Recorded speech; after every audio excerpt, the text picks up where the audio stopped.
Hello everyone, so this is our chapter 6 new questions and ideas of history class 6th.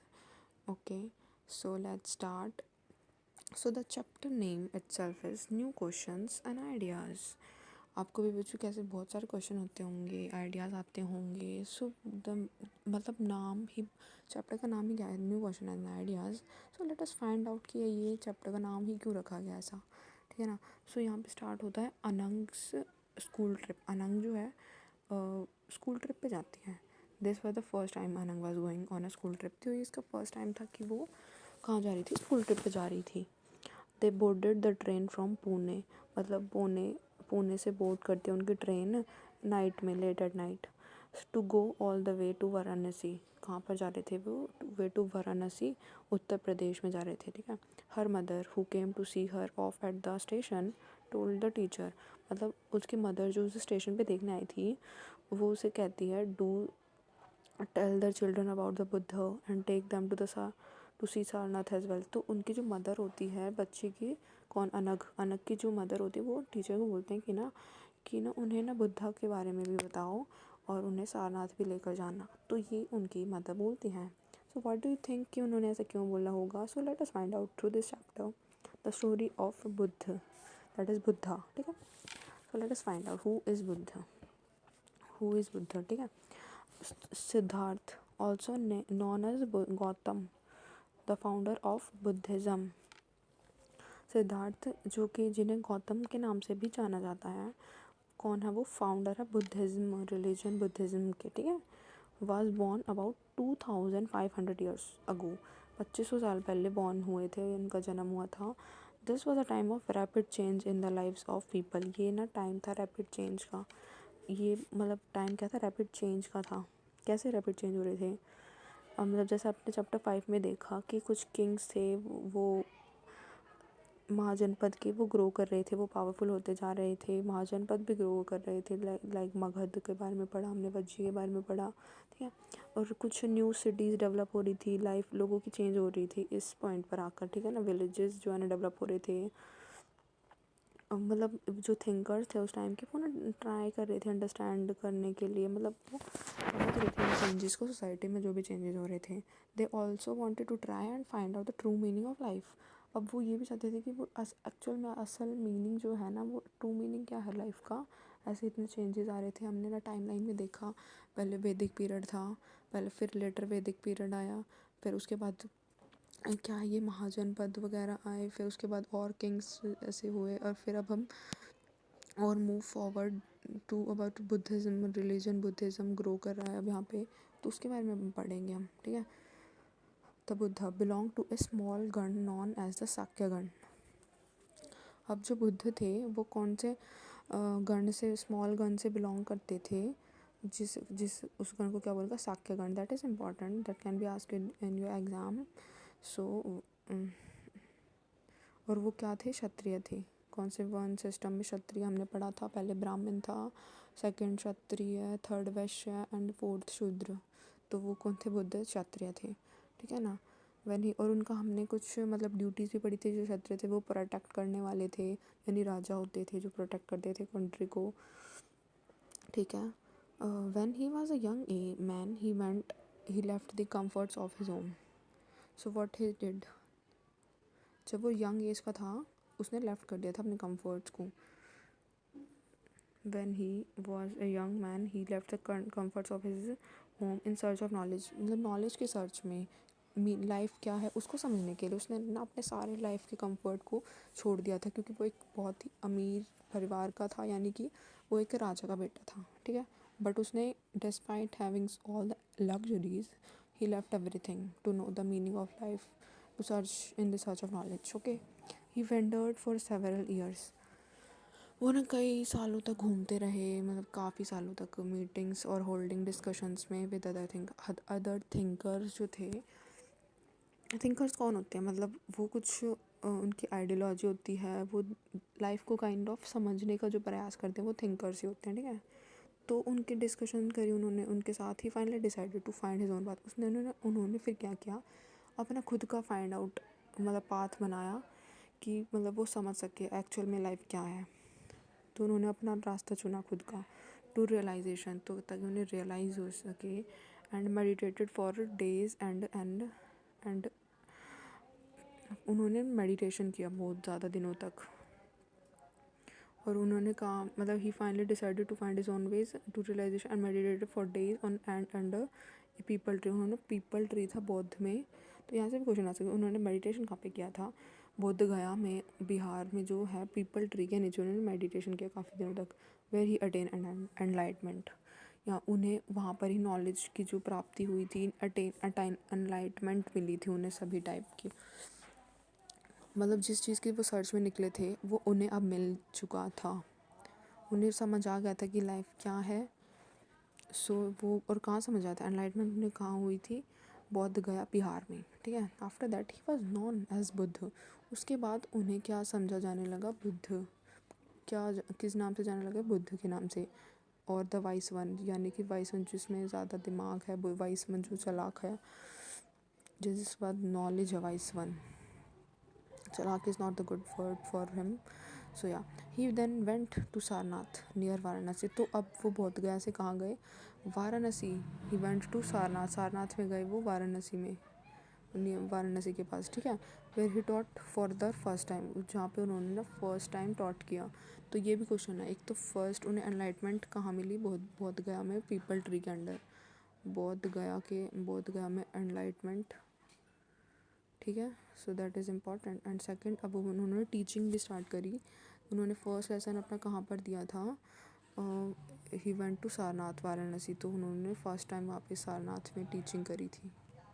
So that is important, near Varanasi के पास, ठीक है ना। He spend the rest of his life travelling on foot, उन्होंने ना अपनी पूरी ज़िंदगी निकालनी थी फुट पे ट्रैवल करते हुए, ठीक है ना, फिर एक जगह से दूसरी जगह जाने में, टीचिंग पीपल, लोगों को टीच करने में, और till he passed away at Kushinara, यानी कि लास्ट उनकी डेथ कहाँ पे हुई थी, कुशिनार पे, जब तक उनकी मृत्यु नहीं वो ऐसी लाइफ जीते रहे, घूमते रहे for the purpose of spreading his teachings, उन्हें जो भी ज्ञान प्राप्ति हुई थी अपने एक्सपीरियंस से उसको टीचिंग्स को वो स्प्रेड कर रहे थे, ट्रैवलिंग बाय फुट, मतलब पैरों से, अपने खुद पैरों से चल कर जाते थे, ठीक है।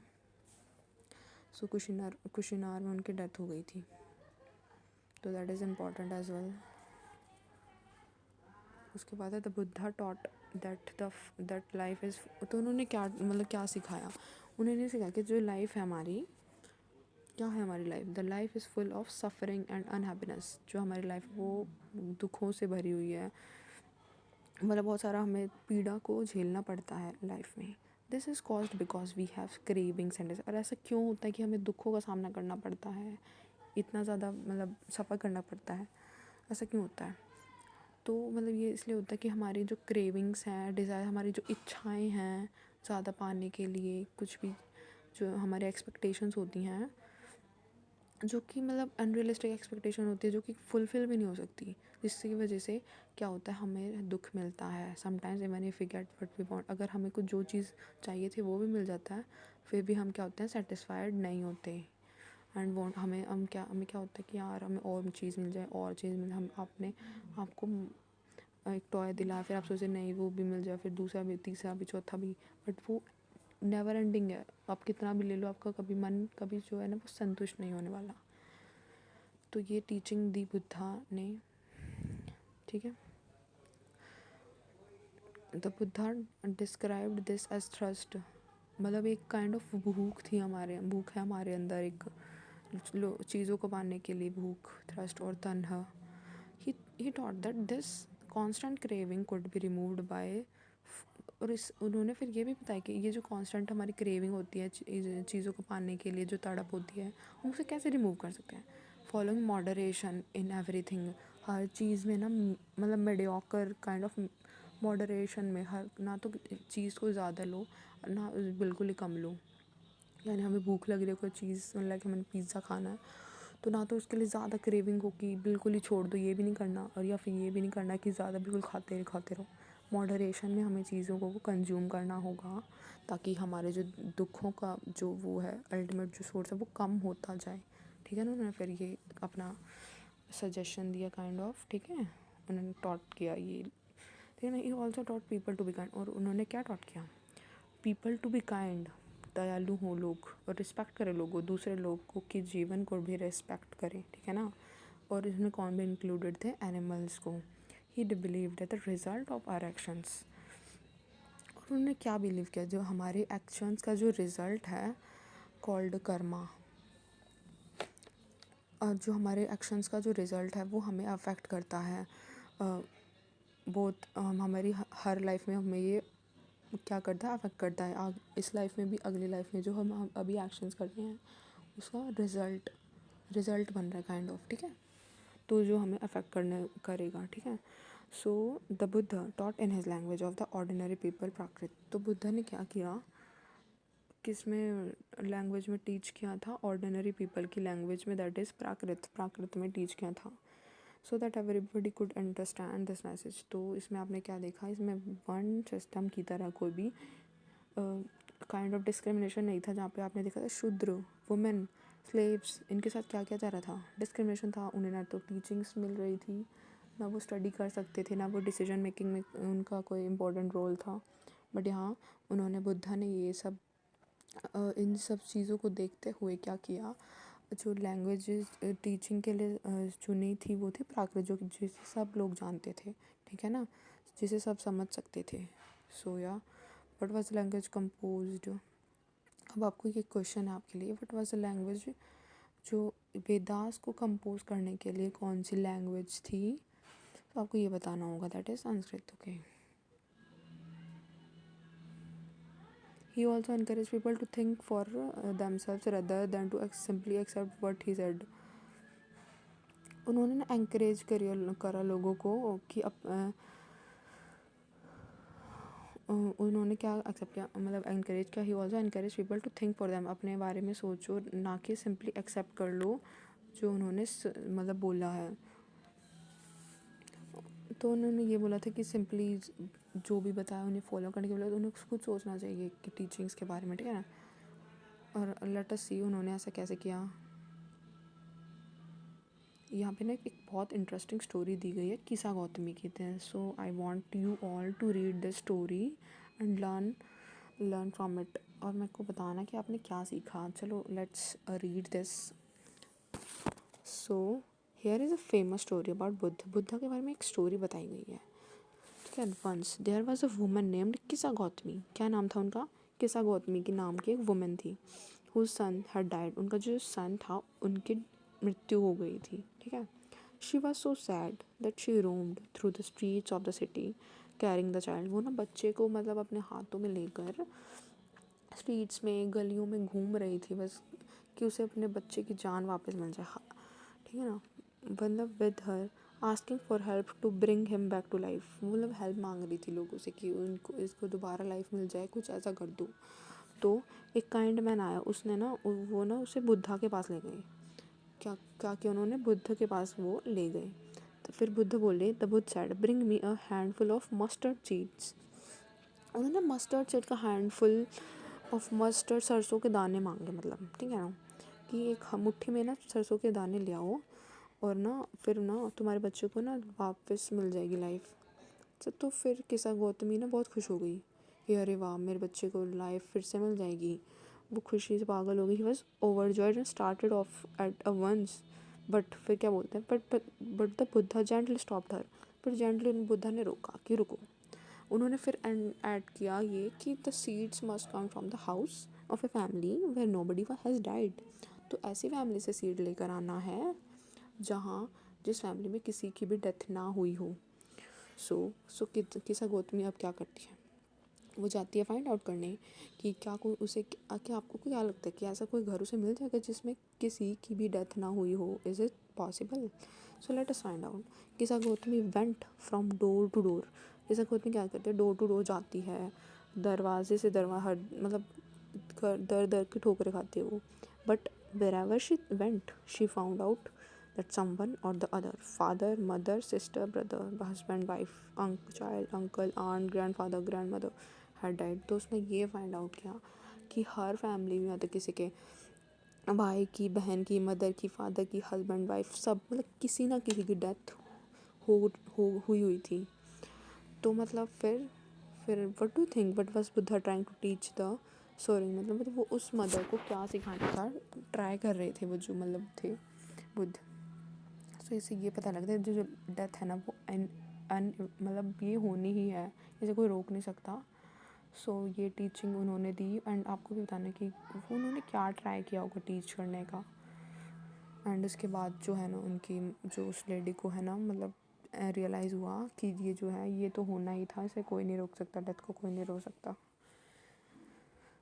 Upanishads. Around the time that the Buddha was preaching,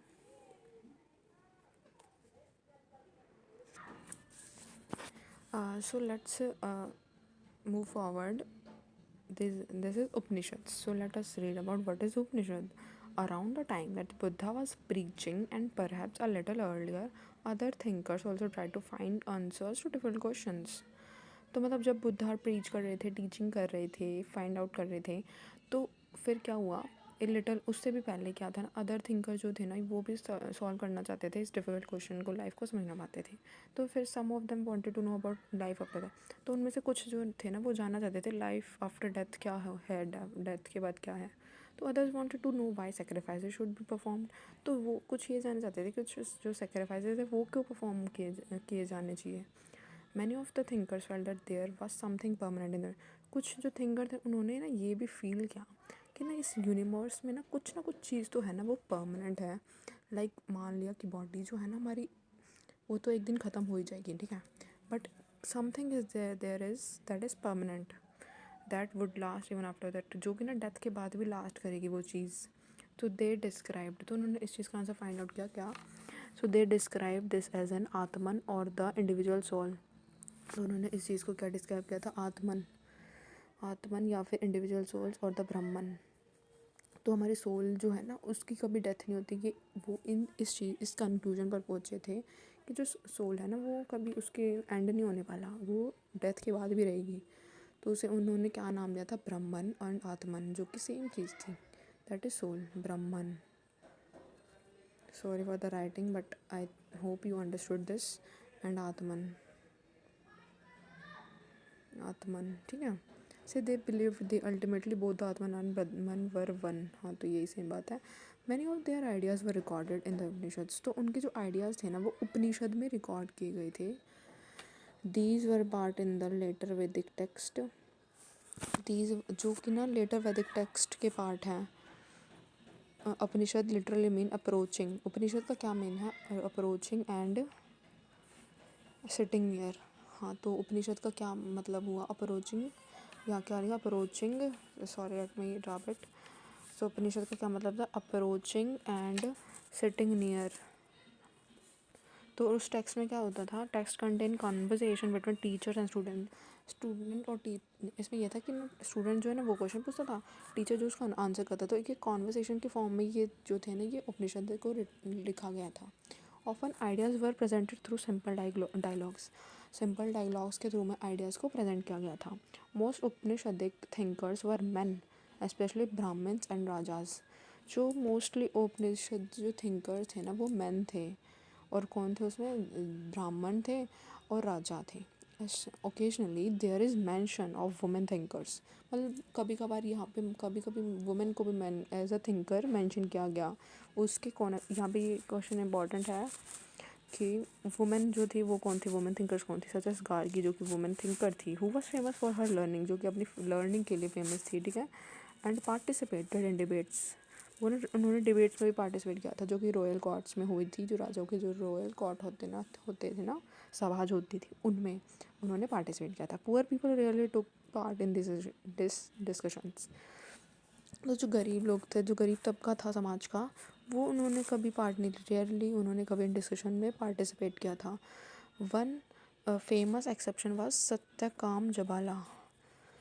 but एक फेमस इसका एक्सेप्शन है सत्यकाम जबाला। Who is that, let's read. Who was named after his mother. Satyakam जबाला जिनका नाम था ना सत्यकाम जबाला, सत्य, लाइक मैं शॉर्ट में लिख रही हूँ, सत्यकाम जबाला। उनका नाम ना उनके मदर के ऊपर रखा गया था, ठीक है ना। जो वुमन जो थी ना वो स्लेव थी, जबाली, जिनका नाम था जबाली, तो जबाली से ही उनका नाम रख गया था Satyakama Jabala. Okay, so he had a deep desire to learn about reality. तो उनका ना एक डीप डिज़ायर था, मतलब उसके जो सन था, जो सत्यकाम जबाला था, उसका ना डीप डिज़ायर था कि वो रियलिटी के बारे में लर्न करे। वो was accepted as a student by Brahmin teacher, और उनको ना एक्सेप्ट कर लिया गया था as a student by Brahmin teacher named Gautam. Brahmin teacher थे गौतम, उन्हें ना सत्यकाम जबाला को एक्सेप्ट कर लिया था and became one of the best non thinkers of the time. और तो फिर उसके बाद वो ना बेस्ट थिंकर बने थे उस टाइम के, one of the best thinker थे उस टाइम के, ठीक है ना। Many of the ideas of the Upanishad were later developed by the famous thinker. और उसके बाद लेटर जो थिंकर्स जो थे उनमें कौन थे, शंकराचार्य, जिन्होंने डेवलप करे थे फेमस आइडियाज़ किसमें, उपनिषद में, ठीक है। About home you will read in class 7th। Shankaracharya के बारे में आप क्लास 7th में पढ़ोगे। Okay, then the Panini the grammarian. Let's read this box. Okay, this was also the time when other scholars were at work. मतलब ये वो time था जब अदर स्कॉलर्स भी अपना काम कर रहे थे। One of the most famous was Panini. उसमें तो कौन सा फेमस था, Panini. Who prepared a grammar for Sanskrit. उन्होंने ना संस्कृत के लिए ग्रामर, कैन यू इमेजिन कि संस्कृत जो लैंग्वेज उसके लिए ग्रामर प्रिपेयर करी थी। ही अरेंज द वॉवल्स, फिर उन्होंने अरेंज किया था वॉवल्स को, कॉन्सोनेंट्स इन ए स्पेशल ऑर्डर। मतलब लैंग्वेज तो काफ़ी टाइम से बोली जा रही थी, बट अगर कोई और सीखना चाहे तो उसे कैसे सीखते, तो उन्होंने क्या किया, ग्रामर क्रिएट करी थी, ग्रामर बनाई थी इस लैंग्वेज की। तो कौन थे वो, पाणिनी। कौन थे, Panini. Arranged vowels and consonants को ना उन्होंने स्पेशल ऑर्डर में अरेंज किया। और फिर उन्होंने क्या किया, उन्होंने इसी चीज़ का यूज़ करके फॉर्मूले भी बनाए थे अलजेब्रा के। ही used these two write down the rules of the language in short formula. और इसी चीज़ का यूज़ करके उन्होंने लैंग्वेज के मतलब रूल्स बनाए थे लैंग्वेज में, शॉर्ट फॉर्मूला का यूज़ करके, और वो भी 3000 कुछ रूल्स बनाए थे उन्होंने। सो या that is important. Jainism, the last and 24th Tirthankara of the Jains. अब हम पढ़ेंगे जैनिज़्म के बारे में, हमने बुद्धिज़्म भी पढ़ लिया। सो लेट्स सी कितना चैप्टर रहता है, थोड़ा सा रह गया, ठीक है। Jainism, the last and 24th Tirthankara of the Jainism Vardhaman Mahavir also spread his message around this time. तो जो लास्ट 24th तीर्थंकर जो थे ना, वो थे वर्धमान महावीर। उन्होंने भी अपना मैसेज स्प्रेड किया था इस टाइम पे, 2500 साल पहले, ठीक है ना। He was a Kshatriya prince of the Lichchhavi. Kshatriya prince थे वो भी गौतम बुद्ध की तरह, ठीक है ना। कौन से, ही was a Kshatriya prince of Licchavis, A group that was part of the Vajji संघ। वज्जी संघ का ग्रुप था, उसमें वो लच्छी, मतलब किसके थे वो, लच्छी ग्रुप के प्रिंस थे, क्षत्रिय प्रिंस, ठीक है ना। About which you read in, जिसके बारे में हमने चैप्टर 5 में पढ़ा है। At the age of 30 he left home and, ये इम्पोर्टेंट क्वेश्चन, उन्होंने age of 30 he left home and went to live in a forest. वो ना छोड़ दिया उन्होंने भी अपना घर, और कहाँ रहने लगे, फॉरेस्ट में। और 12 years he led a hard, कम से कम उन्होंने 12 ईयर्स 12 साल के लिए ना एक हार्ड और लोनली लाइफ जी थी। At the end of which उसके बाद उन्हें एनलाइटमेंट मिली थी। सो लेट्स, हाँ, तो उसके बाद उन्हें एनलाइटमेंट मिली थी। He taught a simple doctrine. उनका सिंपल एक टीचिंग थी कि man and women who wish to know the truth must leave their homes. उनका ये सिंपल रूल था कि ना मैन और वुमेन जिसे भी नॉलेज चाहिए, या फिर जिन्हें भी सत्य को जानना होगा, नो द ट्रुथ, उन्हें क्या करना होगा, मस्ट लीव देयर होम, अपना घर को छोड़ना होगा। They must follow very strictly the rules of अहिंसा। रूल्स को समझना होगा अहिंसा के, विच मीन्स नॉट हर्टिंग। अहिंसा यानी कि किसी को हर्ट ना करना, वॉयलेशन ना करना, नॉट हर्टिंग और किलिंग लिविंग बींग्स को ना मारना। All beings said Mahavir long to live. All beings said Mahavir long to live, मतलब हर जीव के पास ना किस मतलब लिव करने का अधिकार है, मतलब जीने का अधिकार है, ठीक है ना। To all things life is dear, life सबकी लाइफ मतलब डियर है, सबको अपनी लाइफ ना पसंद है, सब जीना चाहते हैं, ठीक है ना। Ordinary people could understand the teachings of Mahavir and his followers, जो ऑर्डिनरी पीपल है वो भी अंडरस्टैंड कर सकते हैं महावीर और उनके फॉलोअर्स की टीचिंग को, बिकॉज दे यूज प्राकृत, उन्होंने भी कौन सी लैंग्वेज यूज़ करी थी, Prakrit. Okay, I hope this is clear. There were several forms of Prakrit used in different parts of the country and named after the regions in which they were used. वहाँ पे ना काफ़ी form थे प्राकृत के, इन मतलब reason के according उस प्राकृत language के फॉर्म थे। तो जैसे एग्जांपल देख सकते हैं, जैसे अगर मगध में बोली जाने वाली प्राकृत को हम क्या बोलते थे, मगधी, क्या बोलते थे, मगधी। तो ऐसे काफ़ी फॉर्म बने हुए थे रीजन के according. Followers of Mahavir who were known as Jains, Jainas, ठीक है। फॉलोवर जो थे ना वो जैनास के नाम पे जाने जाते थे। Had to lead very simple life, उन्हें कैसे सिंपल लाइफ जीनी थी, फूड के लिए बेगिंग करना था। They had to be absolutely honest, उन्हें बिल्कुल ऑनेस्ट होना होगा। And were specially asked not to steal, और ना ही उन्हें किसी पे भी टाइप की चोरी करनी होगी। Also they had to observe celibacy, ब्रह्मचर्य को फॉलो करना होगा, ऑब्जर्व करना होगा। Also man had to give up everything including their clothes, man को तो मतलब अपने क्लोथ को भी क्या करना होगा, गिव अप कर देना होगा, मतलब त्याग देना होगा। It was very difficult for most man and women to follow the strict rules, मतलब ये बोथ मैन और वुमेन के लिए काफ़ी स्ट्रिक्ट रूल्स थे और बहुत डिफ़िकल्ट थे।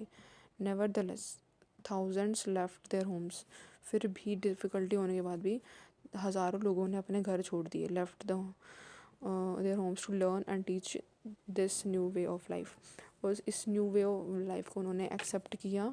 Many more remained behind and supported दोस्त, कुछ ना बिहाइंड रहे फिर भी सपोर्ट किया उन्हें। Who became Monks nuns and providing them the food, और लोगों ने उनको फूड भी प्रोवाइड किया, इंडायरेक्टली उन्होंने इस चीज़ को सपोर्ट किया था। Jainism was supported mainly by traders, Jainism mainly किसके बाद सपोर्ट किसने सपोर्ट किया था, ट्रेडर्स ने, व्यापारियों ने। Farmers who had to kill insects to protect their crops, farmers ने प्रोटेक्ट मतलब किया था सपोर्ट। फाउंडेड मोटिव, अच्छा, farmers who had to kill insects to protect their crops, founded motive to follow the rules. Farmers के लिए difficult था, उन्होंने ऐसे जल्दी सपोर्ट नहीं किया था जैनिज्म को, ठीक है ना। Over hundreds of year Jainism spread to different parts of north India and to Gujarat, Tamil Nadu and Karnataka. मतलब क्या हुआ फिर सालों तक क्या हुआ था, 100 सालों तक जैनिज्म ना फैलता रहा नॉर्थ इंडिया में, गुजरात, तमिलनाडु एंड कर्नाटका में। The teachings of Mahavir and his followers were transmitted orally for several centuries, orally लोगों को टीचिंग दी जाती थी, कथाओं या फिर कुछ भी जो टीचिंग है ना बोल कर सुनाई जाती थी लोगों को, ठीक है ना। तो इस ऐसे टीचिंग को ट्रांसमिट किया जा रहा था। They were written down in the form in which they were presently able available at a place called Vallabhi, फिर उनके बाद रिटन डाउन किया गया इन टीचिंग्स को, ठीक है ना। They are presently available at a place called Vallabhi in Gujarat, ये भी इंपॉर्टेंट है कि उनकी टीचिंग को कहाँ पे रिटन डाउन करके रखा गया है, इन द मतलब कहाँ पे, वल्लभी में, जो कि जगह है गुजरात में। ये जो राइटिंग वाला प्रोसेस हुआ था वो 1500 साल पहले हुआ था, ठीक है।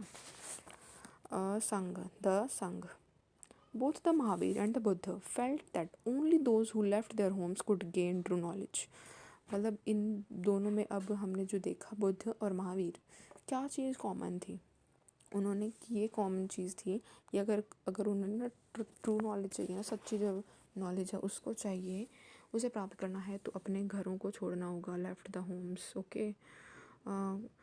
And they arranged for them to stay together in the sangha, उन्होंने अरेंजमेंट करी कि वो संघ में टुगेदर रह सके। और संघ क्या होता था, एक उनकी एसोसिएशन होती थी जो अपने घर छोड़ चुके थे, उनके एसोसिएशन को संघ बोला गया। The rules made for the Buddhist sangha were written down in a book called the Vinaya Pitaka, तो ये इंपॉर्टेंट है, ठीक है। जो रूल्स बनाए गए बुद्धिस्ट संघ के, जो संघ था उसमें कैसे रूल्स फॉलो होंगे, कैसे लोगों को रहना होगा, क्या नियम का पालन करना होगा, तो वो रिटर्न डाउन किया गया था विनय पिटक में। From this we know that there were separate branches for man and women, तो यहाँ से हमें पता कि ना सेपरेट ब्रांचेस बनाए गए थे मैन और वुमेन के लिए। All man could join the संघ, सभी मैन जो है ना संघ को ज्वाइन कर सकते थे. However children had to take their permission of their parents and slaves that of their masters, यानी कि चिल्ड्रंस को तो अपने पेरेंट्स की परमिशन चाहिए थी और स्लेव्स को अपने मास्टर्स की परमिशन चाहिए थी संघ में रहने के लिए, ठीक है. Those who worked for the king had to take his permission and debtors that of creditors, मतलब किंग, जिन्होंने किंग्स के लिए काम किया उन्हें उस किंग की परमिशन लेनी होगी, और डेप्टर्स के मतलब जो कर्जा, जिन्होंने कर्जा लिया हुआ था जिनसे भी, उन्हें उनकी परमिशन लेनी होती थी संघ में रहने के लिए. Women had to take their husbands permission, sorry, women को ना हस्बैंड की परमिशन लेकर आना होता था. Man and women who joined the sangha led simple lifes, man और वुमेन जो थे ना संघ जिन्होंने ज्वाइन किया था उनकी सिंपल लाइफ्स थी. They meditated for most of the time, उन्होंने मेडिटेशन किया most of the time. And went to cities and villages to beg for food, तो फिर वो सिटीज़ में गए, विलेजेस में गए फूड मतलब भिक्षा के लिए, ठीक है. अब कुछ फिक्स आर होता था जिसमें उन्हें भिक्षा मांगनी होती थी. That is why they were known as bhikshus, इसलिए उन्हें क्या बोला गया था, bhikshus. The Prakrit word for renouncer यानी त्याग देने वाला, क्या त्याग देने वाला, जो चीज़ों को त्याग देता है, अपने संसार को मतलब अपने घर को त्याग देता है, उसे क्या बोला गया, बगर. बगर यानी भिक्षुस, भिक्षुस, भिक्षुस, भिक्षुस और भिक्षुनीज. भिक्षुज मैन के लिए यूज़ किया, वुमेन के लिए भिक्षुनीज. They taught others and helped one another. They also held meetings to settle any quarrels that took place in the संघ, यानी संघ में अब लोग रहते थे तो ये ऐसा पॉसिबल नहीं था कि हर टाइम पीस रहे, फिर भी लोगों में कुछ कहीं ना कहीं कॉन्फ्लिक्ट आ जाते थे, तो उसका निपटारा करने के लिए ना डिस्कशंस होते थे, मीटिंग्स होते थे संघ में. Those who joined the sangha included, संघ को जॉइन जिन्होंने किया था वो थे Brahmin, Kshatriya, merchant, labourers, barbers, courtesans, slaves. Many of them wrote down the teachings of the Buddha. Some of them also composed beautiful poems describing their life in the Sangha. तो लोगों ने उधर ना अपने टीचिंग्स जो उन्होंने सीखी थी बुद्धा से राइट डाउन किया, उधर लिखा, फिर कंपोज भी की ब्यूटीफुल पोएम्स और अपनी लाइफ को डिस्क्राइब किया संघ में उनकी जैसी लाइफ थी, ठीक है ना. Okay, monasteries. So let us learn about monasteries. अब ये मोनास्ट्रीज क्या है, लेट अस फाइंड आउट. तो थोड़ा सा चैप्टर रह गया है. To begin with both Jain and Buddhist monks went from place to place throughout the year.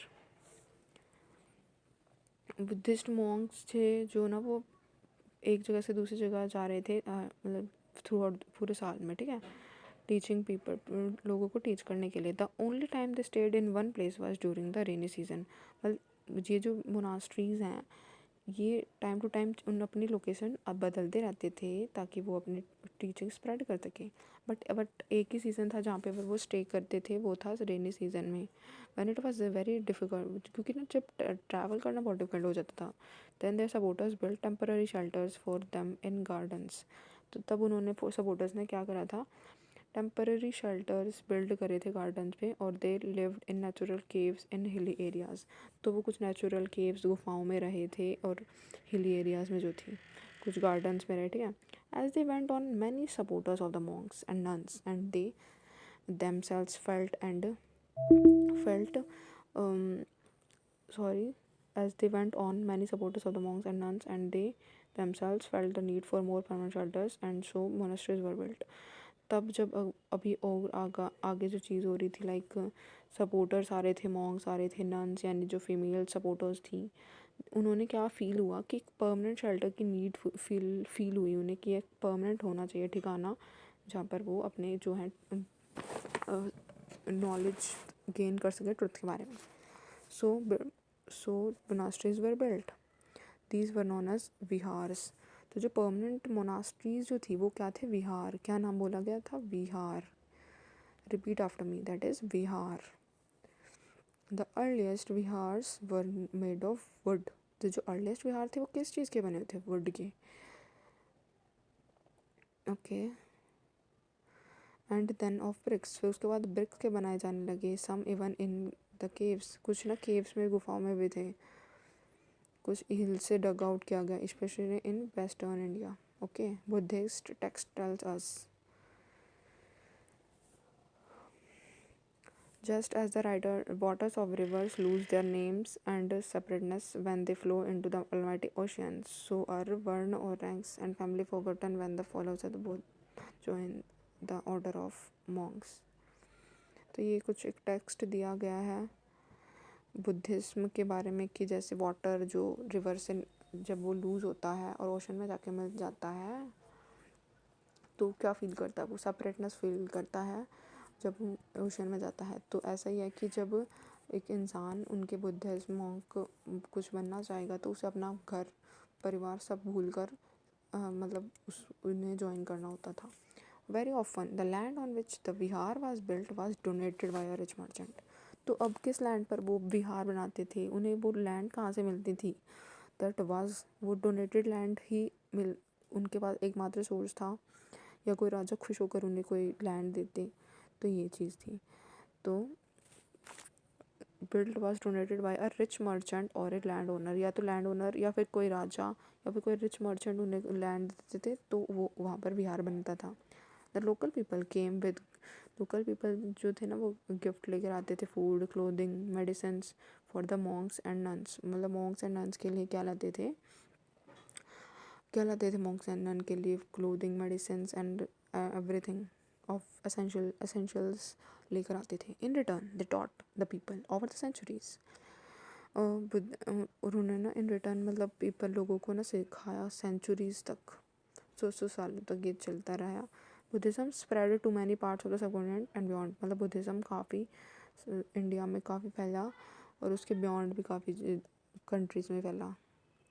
उसके बारे में आप चैप्टर 9 में और ज़्यादा पढ़ेंगे। द सिस्टम ऑफ आश्रम्स, तो ये भी इंपॉर्टेंट है, ये जो सिस्टम है आश्रम का, अब ये क्या है, let us read about it.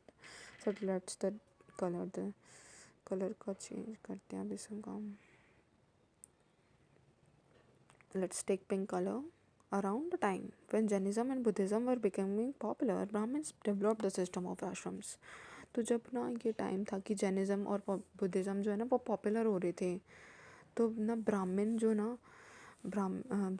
Develop the system of ashrams. Brahmins ने क्या डेवलप किया था, सिस्टम ऑफ आश्रम डेवलप कर दिया था।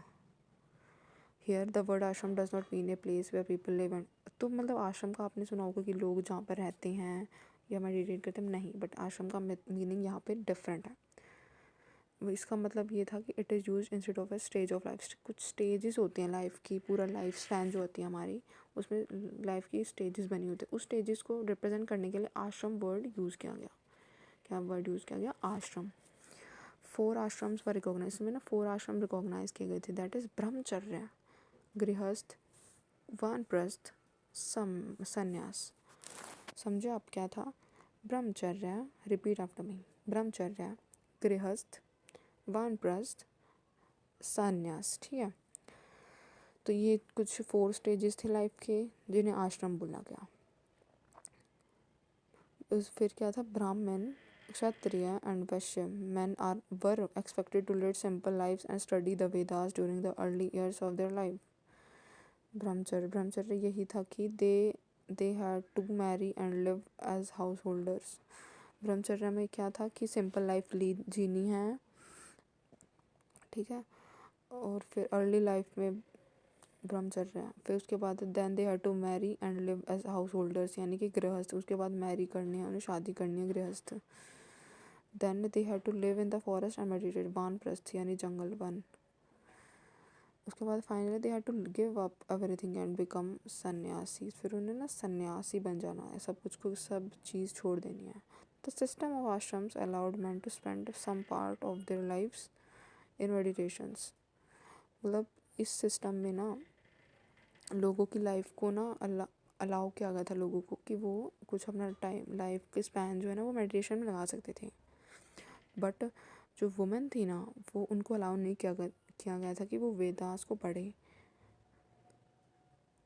और उन्हें ऐसा आश्रम फॉलो करना था जो उनके हस्बैंड चूज़ करते थे। सो दैट इज़, क्या ही बोले, okay. Elsewhere find out Iran, अब आपको ना ईरान फाइंड आउट करना होगा अपने एटलस में, okay. Zoroaster was an Iranian prophet. Zoroaster कौन था ना, एक ईरानियन प्रोफिट था। His teachings are contained in a book called the Avesta. Avesta, ठीक है। The language of the Avesta and the practice describe in it was very similar to those of Vedas. तो जो इसमें लैंग्वेज थी, teachings थी, जो describe किए गए थे प्रैक्टिसेस, वो बहुत सिमिलर थे वेदास से। The basic teachings of Zoroaster are content in the maxim. Basic teachings एक मैगजिम में दी गई हैं, वो है good thoughts, good words and good deeds. Here is a verse from the Zend Avesta. Lord grant strength and rule of truth and good thinking, by which one shall create peace and tranquility. तो ये कुछ teaching के बारे में बताया गया कि जो हमें लॉ, भगवान है ना, हमें स्ट्रेंथ देते हैं और रूल्स, सत्य का रूल बताते हैं और हमें गुड थिंकिंग मिलती है, जिससे फिर क्या होता है, हम अपने लाइफ को ना पीसफुल बना सकते हैं, क्रिएट कर सकते हैं। ट्रैंक्विलिटी भी, दैट इज सेम सोल, मतलब ट्रैंक्विलिटी भी सेम की शांति, ठीक है ना। For more than 8,000 years Zoroastrianism was a major religion in Iran. कई हज़ारों सालों तक जो ज़ोरास्ट्रियनिज्म जो था ना, एक मेजर रिलीजन था। जैसे हिंदुज़म, इस्लामिज़म, क्रिश्चियनिटी, ऐसे ही ज़ोरास्ट्रियनिज्म, इसकी स्पेलिंग आप प्लीज़ पढ़ें, ZOROASTRIANISM, ठीक है। Was a major religion in Iran. क्या था? Zoroastrianism. Later some Zoroastrian migrated from Iran and settle down in the coastal towns of Gujarat and Maharashtra. तो वो ना फिर उन्होंने ना क्या कर लिया था, माइग्रेशन कर लिया था, और कहाँ चले गए थे वो? गुजरात एंड महाराष्ट्र में, ठीक है। और वो कोई किसके एंसेस्टर थे? जो पारसीज जो है ना, वो उनके एंसेस्टर थे, जो टुडे के जो पारसी हैं, ठीक है। So thank you for watching this video.